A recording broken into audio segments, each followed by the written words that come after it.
Women cancer में 6 से 29% patients cervical cancer के हैं। करीबन 1 लाख पेशेंट्स इंडिया में हर साल सर्वाइकल कैंसर के डिटेक्ट होते हैं और उसमें से 60,000 पेशेंट मर जाते हैं। हर 8 मिनट में एक सर्वाइकल के कैंसर पेशेंट की डेथ हो रही है। माहवारी के सिवाय ब्लीडिंग होने लग जाए, किसी लेडी का मीनोपॉज हो चुका है, उसके बावजूद उसको पीरियड्स आने लग जाएं, पति पत्नी जब आपस में मिलते हैं तब ब्लीडिंग होने लग जाए, यूरिन के टाइम पेन होने लग जाए, तो ये सारे वार्निंग साइंस हैं। अब ये सारे वार्निंग साइंस हैं, ये लेडीज डिस्कस नहीं करती घर के मेल से।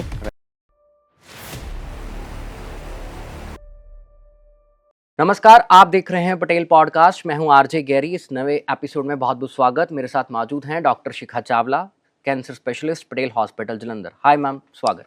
हेलो। सबसे पहले तो कैंसर की जब हम बात करते हैं, सर्वाइकल कैंसर चलन में आ गया, क्यों? सर्वाइकल कैंसर इसलिए चलन में आ गया क्योंकि सर्वाइकल कैंसर लेडीज में बहुत तेजी से बढ़ रहा है जी। सबसे ज़्यादा ब्रेस्ट कैंसर है, पर ब्रेस्ट कैंसर ज़्यादातर अर्बन पॉपुलेशन में है जी। सर्वाइकल कैंसर ज़्यादा रूरल या जो लोअर सोशियो इकोनॉमिक स्टेटस, मतलब थोड़े कम तबके वाले लोगों में, जिनमें हाइजीन नहीं मेंटेन होती, उसमें है। पर cervical cancer second common cancer है विमेन में। रिस्क फैक्टर की बात करते हैं, कौन कौन से रिस्क फैक्टर इसमें डिनोट किए जाते हैं? सबसे कॉमन जो रिस्क फैक्टर है ना, इसमें आपको जान के हैरानी होगी कि एक वायरल है, HPV virus, human papilloma virus. उसके कई आगे सब टाइप्स होते हैं। जो सबसे कॉमन है वो HPV 16 और 18 हैं। वो सबसे कॉमन है जो ये कैंसर कॉज करता है। बाकी रिस्क फैक्टर्स है मल्टीपल सेक्सुअल पार्टनर्स होना, अर्ली एज पे सेक्सुअल एक्टिविटी शुरू हो जाना, पुअर हाइजीन मेंटेन करना, ये सब कुछ ज़्यादातर इसके रिस्क फैक्टर्स माने जाते हैं। और जो आपने मेरे से पूछा कि सर्वाइकल कैंसर की बात क्यों कर रहे हैं, वो इसलिए क्योंकि विमेन कैंसर में 6 से 29% पेशेंट्स सर्वाइकल कैंसर के हैं। करीबन 1 लाख पेशेंट्स इंडिया में हर साल सर्वाइकल कैंसर के डिटेक्ट होते हैं और उसमें से 60,000 पेशेंट मर जाते हैं। हर 8 मिनट में एक सर्वाइकल के कैंसर पेशेंट की डेथ हो रही है, क्योंकि उसको ट्रीटमेंट ही नहीं मिल पा रहा या फिर वो आ ही नहीं रही है, बिकॉज लेडीज यूजुअली हेजिटेट करती हैं। मैं उसी पॉइंट में आने लगा था, क्यों हेजिटेशन क्यों होती है? सर, यहाँ लेडीज अपने बारे में सोचती नहीं है, वो बहुत निग्लेक्ट करती हैं। बुखार तक तो वो बताती नहीं है। तो जब किसी लेडी को सर्वाइकल कैंसर होगा तो सिम्टम्स ऐसे होते हैं कि वो किसी से शेयर नहीं करती हैं। राइट। तो वो पहुंचती नहीं है फर्स्ट सेकंड स्टेज में हॉस्पिटल में, तो ट्रीटमेंट तो क्या ही करवाएंगी वो। तो इसके भी वार्निंग साइंस पहले ही पता लग जाते हैं? सर, ये तो सबसे इजीली डिटेक्टेबल कैंसर है। मतलब इसका तो वार्निंग साइन बहुत ही जल्दी पता चल जाता है। फीमेल्स में माहवारी तो आती है हर महीने। अगर माहवारी जरूरत से ज्यादा आने लगे, बहुत हैवी पीरियड्स हो, माहवारी के सिवाय ब्लीडिंग होने लग जाए, किसी लेडी का मीनोपॉज हो चुका है, उसके बावजूद उसको पीरियड्स आने लग जाएं, पति पत्नी जब आपस में मिलते हैं तब ब्लीडिंग होने लग जाए, यूरिन के टाइम पेन होने लग जाए, बैकएक हो जो कि टांगों में जा रही हो, गंदा पानी पड़ने लग जाए, तो ये सारे वार्निंग साइंस हैं। अब ये सारे वार्निंग साइंस हैं, ये लेडीज डिस्कस नहीं करती घर के मेल से। ठीक है ना, उनको थोड़ी हिचकिचाहट होती है, तो इधर उधर से दवाई लेते रहते हैं और आराम इसमें तो ट्रीटमेंट तक आना ही नहीं है। जब तक ट्रीटमेंट नहीं होगा आराम आएगा ही नहीं। तो डायग्नोस अवेलेबल है इजीली इसका? सर, इसका डायग्नोस ही नहीं, इसकी स्क्रीनिंग भी अवेलेबल है। मतलब कि एक छोटा सा है, आपको once a year sexual activity शुरू होने के बाद वंस अ ईयर अपने गायनेकोलॉजिस्ट के पास पैप स्मीयर कराना है। उसमें क्या होता है कि गायनी चेकअप के समय बच्चेदानी के मुंह से थोड़ा पानी टेस्ट कर लिया जाता है, और पैप स्मीयर चेक कर लिया जाता है। उसमें अगर कोई उनको सेल लगे तो फिर दूरबीन की जांच कर ली जाती है, और अगर दूरबीन की जांच में कुछ दिखे तो हम फिर वहां से पीस टेस्ट कर लेते हैं। डायग्नोसिस पर तो हम तब पहुंचते हैं अगर हमें वहां पर कोई रसौली दिखे, तो फिर हम पीस टेस्ट करते हैं। अब आप मानोगे कि पीस टेस्ट के लिए भी लोग नहीं मानते, क्योंकि उनको लगता है कि अगर वहां पर कोई सुई लगी या कोई हमने पीस टेस्ट लिया, लोहा लग गया, तो जी कैंसर फैल जाएगा। अब जब तक हम पीस टेस्ट लेंगे नहीं, कंफर्म होगा नहीं कि कैंसर है, तो हम आगे कैसे चलेंगे। जब एक बार हमें कंफर्म हो जाता है कि कैंसर है, तो फिर हम एमआरआई करते हैं स्टेज वगैरह ढूंढने के लिए, और उसके बाद कई दफा हमें दूरबीन की जांच से पेशाब का रास्ता और लेटरिन का रास्ता देखना पड़ता है कि कहीं कैंसर वहां तो नहीं गया, बिकॉज जो बच्चेदानी होती है वो बिल्कुल पेशाब के रास्ते और लेटरिन के रास्ते के बीच में पड़ी होती है। इसमें ट्रीटमेंट की ऑप्शंस भी होती हैं? सर ट्रीटमेंट की ऑप्शंस इसमें स्टेज के हिसाब से होती हैं। आमतौर पे सर्वाइकल कैंसर 4 स्टेजेस में होता है। पहली स्टेज में जो होता है, जो सर्वाइकल कैंसर होता है, वो बच्चेदानी को ही सीमित होता है, वो कहीं नहीं फैला होता। सेकेंड स्टेज में वो बच्चेदानी से निकलकर चूल्हे की दीवारों की तरफ जाना शुरू हो जाता है, लेकिन चूल्हे की दीवारों तक चिपकता नहीं है। थर्ड स्टेज में वो चूल्हे की दीवारों के साथ चिपकना शुरू हो जाता है, और फोर्थ स्टेज हम तब कहते हैं जब वो बच्चेदानी से निकल के बाकी जगहों पे, जैसे लिवर में, लंग में, गिल्टियों में, सब जगह फैलना शुरू हो जाता है। तो ट्रीटमेंट उस हिसाब से होता है। तो मैम, अगर आम बोलचाल की भाषा में साधारण शब्दों में समझे, ये कैंसर प्रिवेंटेबल है? हाँ जी, बिल्कुल प्रिवेंटेबल है और क्योरेबल भी है। जैसे कि हम बात कर रहे थे कि स्टेज के हिसाब से इसका ट्रीटमेंट होता है, तो स्टेज 1 में तो बहुत इजी है, छोटी सी सर्जरी होती है और वहीं से हम कैंसर को निकाल लेते हैं। मोस्टली तो स्टेज 1 में सर्जरी के बाद कोई रेडिएशन, कोई कीमोथेरेपी की जरूरत नहीं पड़ती है। जो स्टेज 2 होता है, उसमें हमें बच्चेदानी पूरी रिमूव करनी पड़ती है और अंडेदानी भी रिमूव करनी पड़ती है। उसमें दोनों तरह के ट्रीटमेंट पॉसिबल हैं, या तो सर्जरी पूरी हो जाए या फिर हम रेडिएशन और साथ में टीके देते हैं। इसमें कोई पेशेंट कहता है कि डॉक्टर साहब मेरी तो सर्जरी करा दो, उसके रिजल्ट बेटर हैं, ऐसा नहीं है। सर्जरी के रिजल्ट और रेडिएशन के रिजल्ट बराबर हैं।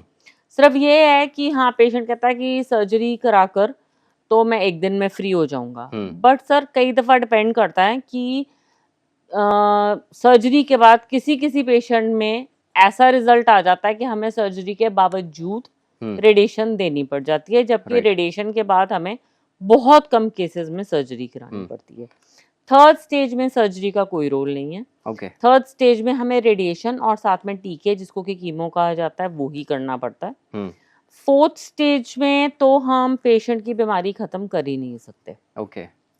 उसमें हम सिर्फ पेशेंट को थोड़ी राहत देने के लिए, थोड़ा कंफर्ट देने के लिए ट्रीटमेंट कर सकते हैं। जैसे कि पेन अगर किसी एरिया में हो रही है तो उस हिस्से को रेडिएशन दे दी, अगर ब्लीडिंग हो रही है तो उस हिस्से को 10-12 रेडिएशन देकर पेन रोक दी। उस केस में मेन ट्रीटमेंट कीमो रह जाती है कि रोकथाम करके जितनी पेशेंट की लाइफ है वो कंफर्टेबल निकल जाए। सो आप देखोगे कि अगर स्टेज 1 में पेशेंट हमारे पास आएगा तो हम 90 से 95 तक पेशेंट्स को बचा लेंगे। बिल्कुल सही बात। और अगर स्टेज 4 में हमारे पास पेशेंट आएगा तो हम 10 से 15% पेशेंट्स को ही बचा पाएंगे। राइट। सो ये सिनेरियो है। तो अगर पेशेंट जल्दी स्टेज में आएगा या रेगुलर अपना चेकअप कराता होगा तो पहले स्टेज में डॉक्टर पकड़ लेगा, राइट, और सर्जरी करके ट्रीटमेंट कर देगा, वहीं पर बात खत्म हो जाएगी। बिल्कुल। जबकि पेशेंट इधर उधर घूम के इधर उधर की दवाइयां खाकर आएगा तो फिर बाद में कहेगा कि भाई डॉक्टर से ट्रीटमेंट नहीं हुआ, तो फिर वो सिचुएशन डिफरेंट हो जाती है। अच्छा, नॉर्थ में लोगों का ये भी है कि दादी माँ के नुस्खे के ऊपर बड़े काम करते हैं लोग। इस केस में भी ये काम आता है? सर काम तो नहीं आता, पर दादी माँ के नुस्खे करते जरूर हैं। अच्छा। काम नहीं आता, बट करते जरूर हैं। तो आपके पास जो पेशेंट्स आते हैं वो पहले आपको बता चुके होते हैं हमने ये चीजें की? नहीं सर, बताते नहीं है, निकलवाना पड़ता है उनसे। क्योंकि अगर कोई पेशेंट आपको कहता है कि मुझे 2 साल से ये प्रॉब्लम है, तो फिर आप उससे बार बार पूछते हो कि आपने 2 साल में फिर किया क्या, फिर किया क्या, तो फिर वो आपको बताता है कि वो क्या क्या करके आया है। राइट। लोगों के मन में, पेशेंट्स के मन में वहम होता है कि मेडिसिन पता नहीं कौन सी डॉक्टर दे देगा। तो इस कैंसर में मेडिसिन कौन सी रहती है? सर कैंसर में मेडिसिन वैसे तो नॉर्मली जो रेडिएशन के साथ चलती हैं वो तो ज्यादातर ताकत की होती है। पेशेंट बात करता है कीमोथेरेपी की, राइट, उसको डर लगता है कीमोथेरेपी से, बट कीमोथेरेपी भी अब पहले जैसी नहीं रह गई कि भी पेशेंट को दी और पेशेंट उल्टियां ही करते जा रहा है, वैसी नहीं, वो भी सारी चेंज हो गई हुई है। सिर्फ बहुत कम कीमोथेरेपी है जिससे हेयर लॉस होता है, हर कीमोथेरेपी से हेयर लॉस नहीं होता, और वो भी हेयर लॉस भी टेम्पररी है, कीमो खत्म होने के बाद बाल आ जाते हैं। लेकिन मेरे को ये नहीं समझ आती कि अगर लाइफ है तो बाल है ना, राइट, पहले लाइफ तो बचा लो, बिल्कुल, उसके बाद बाल तो आ ही जाने हैं। वो ऑप्शंस जो हैं वो तो बाद की बात है, उससे डरता है पेशेंट। पेशेंट उस वक्त आपकी बात ही सुनने को तैयार नहीं होता, ठीक है ना, बट पेशेंट की लाइफ उस वक्त हमारे लिए ज्यादा इंपॉर्टेंट होती है रादर देन साइड इफेक्ट्स, क्योंकि जितने भी साइड इफेक्ट्स हैं कैंसर ट्रीटमेंट के वो मोस्टली रिवर्सिबल हैं, और उसमें से बहुत ज्यादा तो हम मेडिसिन से ही कंट्रोल कर लेते हैं। तो पटेल हॉस्पिटल की बात करें तो पटेल हॉस्पिटल में ट्रीटमेंट कैसे अवेलेबल है इस कैंसर का?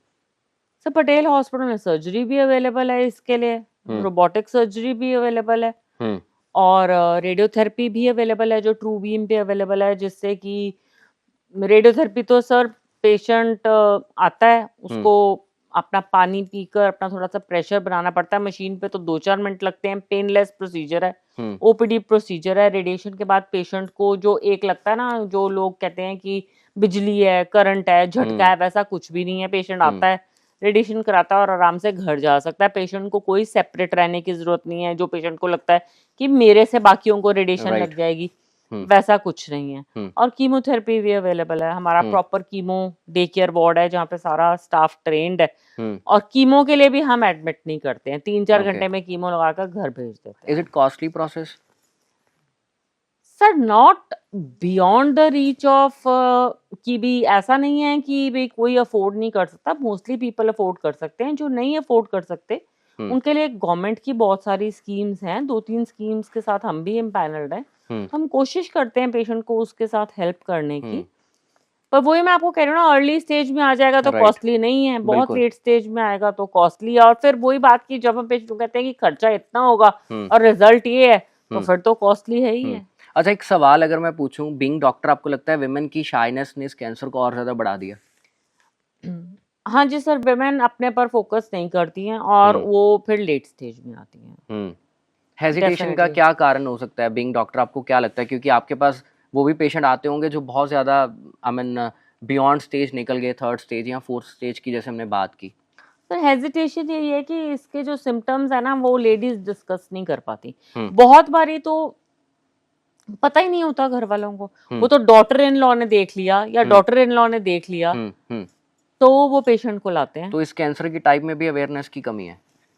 सर हर कैंसर के टाइप में अवेयरनेस की कमी है, हर आप तो वो मीडिया है which has to come forward and promote cancer awareness. अगर कैंसर अवेयरनेस प्रमोट हो जाएगी तो हम अर्ली स्टेज में पेशेंट पकड़ लेंगे एंड इट विल बहुत इजी हो जाएगा ट्रीट करना। विमेन की डाइट का कैसे ख्याल रखा जाना चाहिए? विमेन को क्या कुछ ऐसा अपनी डाइट में होना चाहिए एक हेल्दी लाइफ के लिए? क्योंकि विमेन के ऊपर बहुत सारी चीज़ें निर्भर करती है, प्रेगनेंसी के टाइम पे बहुत सारी चीज़ें निर्भर करती हैं, अपने आप को फिट रखना निर्भर करता है, और वैसे भी अगर हम सर्वाइकल कैंसर की बात करें, दूसरा कैंसर बन गया ये।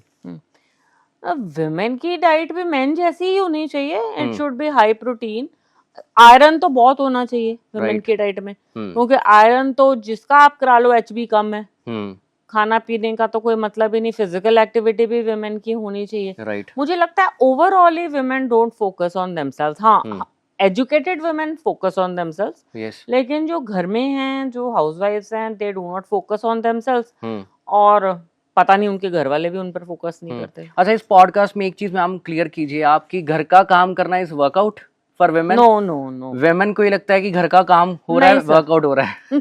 नहीं, घर का काम करना वर्कआउट नहीं है। 30 minutes of physical activity 5 days a week, घर के काम को छोड़ के जो सैर सूर जो भी करना है वो वर्कआउट है। बहुत अच्छा लगा मैम बात करके, और अगले पॉडकास्ट में नए कैंसर के बारे में बात करेंगे। बहुत बहुत शुक्रिया। Thank you.